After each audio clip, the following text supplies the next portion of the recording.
At 150 years old, the Port of Durban is both the busiest and largest port in the Southern Hemisphere. It handles more than 60% of all containerized cargo that comes into and goes out of the country. It takes a real talent to run this port efficiently, and the man in charge of that function is Ricky Bhikraj. He's responsible for no less than 1,300 personnel. It's a job that he takes to like a duck to water. My role, together with the team that we have here, and it's a team of 1,300 people, we make sure that the port is operated in a safe, a secure and an efficient manner, and it is for us to maintain good order out there. Of course, we have a range of port operators who then lease land from us, and it becomes very important for us to discharge our oversight responsibility within the Port of Durban. We must understand that the Port of Durban is an important part of the economy of the country, and as such, as the port manager, it is my responsibility to ensure that anything that happens within the Port of Durban actually supports the economy of the country, supports the flow of cargo, and thereby facilitating trade. That we do that as efficiently as possible, and that we minimize any delays or any interruption to the movements of vessels into and out of the port, and also cargo into and out of the port. The Port of Durban not only has a direct bearing on national trade, it also supports a local KZN economy and has a multiplier effect in terms of the number of people employed here. The port is a very significant part of the Durban economy, not only in terms of the movement of cargo, but also in terms of the multiplier effect that it has on the economy of the area. The Transnet National Ports Authority employs roughly about 1,300 people. In the port at any given stage, there are roughly at about 6,000 people that come to bear for some kind of economic activity or the other.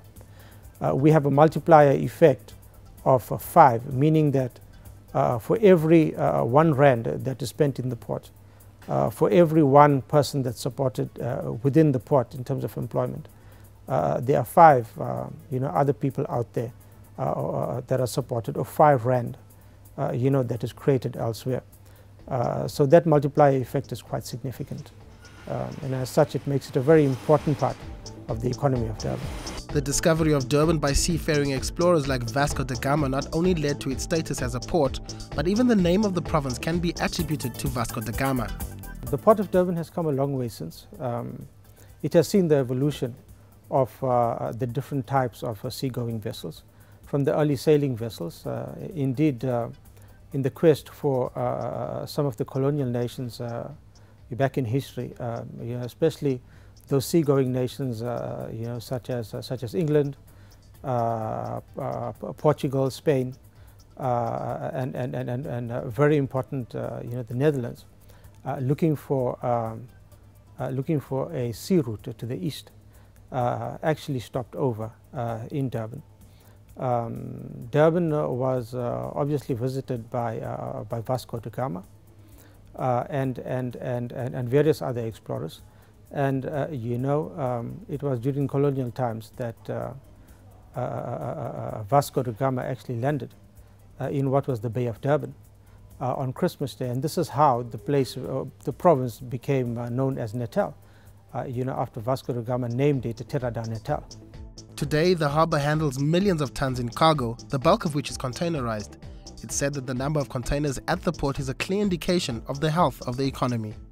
We have found, when you compare research throughout the world, that the volume of containers that are imported and exported very closely approximates between 2 to 2.5 times the GDP growth of the country.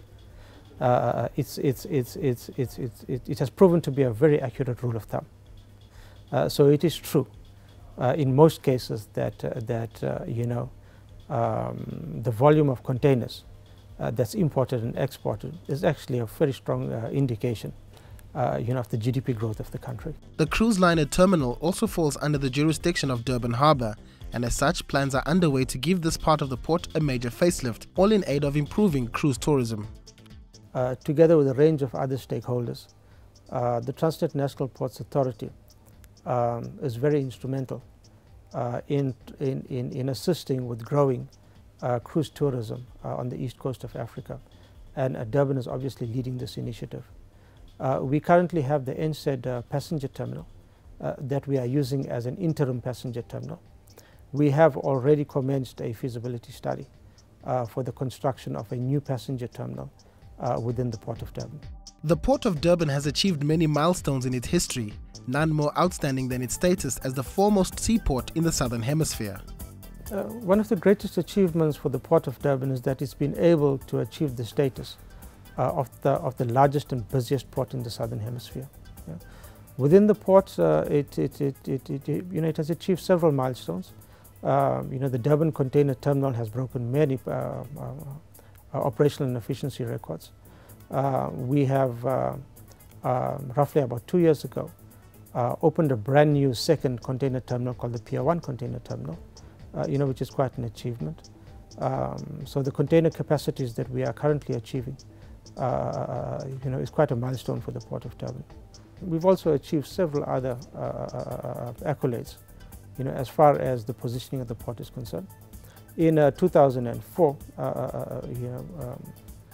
we were pleased to achieve the status of a fully ISPS compliant port, and that means that we comply, with international ship and port security codes, in terms of the safety of the port.